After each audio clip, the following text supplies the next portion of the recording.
Selamat pagi saudara, jumpa lagi dalam Kompas Bisnis bersama saya Glenny Soktania. Seperti biasa nih saudara ya, di tahun politik ya utang Indonesia ini menjadi sorotan dan yang akan selalu dibahas. Wakil Presiden Indonesia ke-10 dan juga 12, Yusuf Kala bilang bahwa Indonesia harus membayar utang senilai 1.000 triliun rupiah per tahun.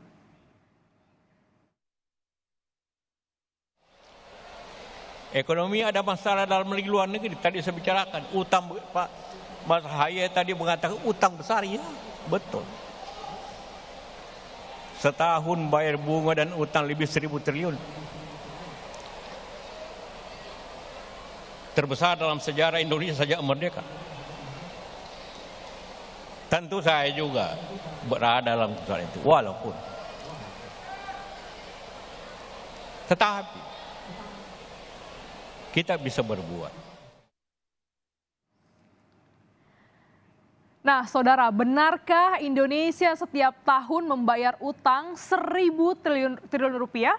Kita recheck dulu gimana datanya dari angka yang dirilis dan dihitung oleh Kementerian Keuangan. Pertama kita akan lihat sebenarnya berapa sih posisi utang yang dimiliki oleh Indonesia. Saat ini saudara kita lihat ini dia angkanya dan juga datanya.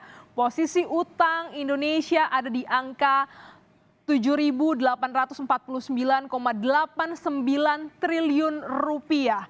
Jika dilihat dari rasionya terhadap PDB, posisi utang Indonesia terhadap PDB adalah 38,15%. Utang ini terdiri dari penerbitan surat utang negara dan juga kredit. Ya, kita lihat surat berharganya itu ada sekitar 7.000 triliun rupiah dan juga pinjamannya sekitar 842 triliun rupiah. Komposisi paling banyak ini dari dua ini dan juga utang Indonesia kita tahu sempat membengkak akibat pandemi COVID-19 yang terjadi pada 2020 lalu. Namun di tahun ini berangsur turun dan bisa dilihat dari angka rasionya yang dalam tren penurunan sejak April 2022. Saat itu rasio utang terhadap PDB ada di angka 39,09%. Dalam Undang-Undang Batas Aman Utang Pemerintah ini adalah maksimal 60% dari PDB. Sementara komposisinya adalah sebagai berikut. Kita lihat dengan nilai utang yang tadi pemerintah punya dua kewajiban yaitu pokok cicilan dan juga bunga utang. Sederhananya nih saudara ya, kalau kita ngambil cicilan mobil ataupun KPR di dalam hitungan pokok bunga ini juga ada pokok utang dan juga beban bunga yang harus dibayarkan. Sama, utang pemerintah juga harus demikian. Kita lihat dulu angka terkecilnya yaitu pokok utang atau cicilan. Kami pakai data 3 tahun yang bersumber dari Nota Keuangan beserta APBN 2023. Pemerintah nih ya harus di tahun 2021 lalu membayar pokok cicilan senilai 83,6 triliun rupiah. Dan ini adalah bagian dari total utang yang kami sebut di awal. Ada utang yang jatuh tempo seperti surat berharga negara dan ada juga utang dari kredit. Angka tiap tahunnya ini berbeda karena utang yang ditarik tiap tahun juga berbeda. Apa konsekuensi jika negara punya utang?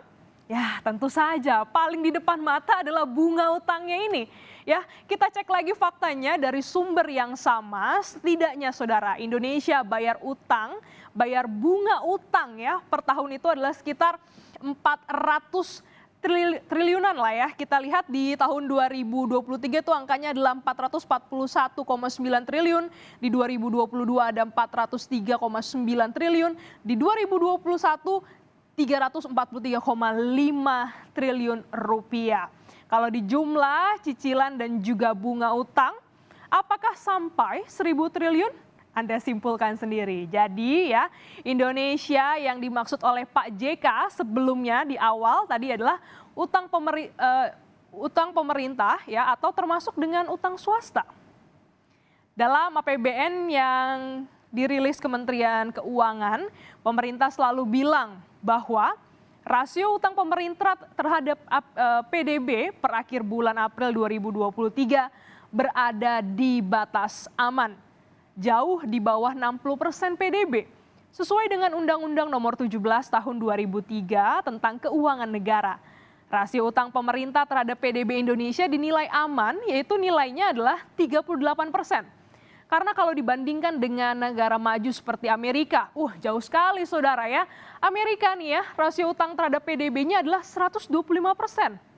Banyak banget ya. Tetangga kita, Malaysia 69%, Thailand 61%. Dan memang nih ya, Indonesia ini lebih rendah. Tapi yang namanya utang tetap perlu diwaspadai ya. Kita ambil contoh misalnya kita punya gaji 2 juta.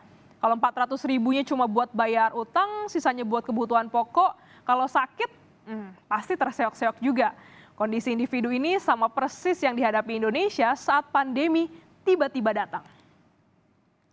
Soal utang, Menteri Keuangan Sri Mulyani mengatakan pemerintah mulai mengantisipasi kenaikan suku bunga Bank Sentral Amerika yang sudah pasti akan memengaruhi utang Indonesia.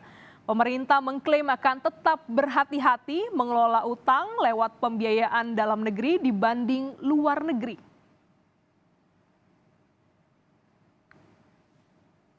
Hingga tanggal 30 April, pembiayaan utang mencapai 223,9 triliun. Penerbitan utang sampai dengan akhir April mencapai 243,9 triliun.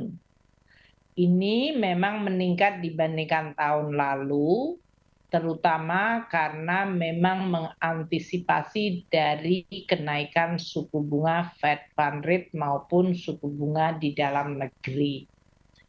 Dari total SBN 240 triliun dalam hal ini adalah 35% dari APBN. Kita mengantisipasi dalam hal ini dengan penerimaan yang cukup besar, maka dari sisi penerbitan SBN nanti bisa dilakukan penurunan penerbitan sesuai dengan kondisi keuangan kita yang cukup baik pada kuartal 1 ini.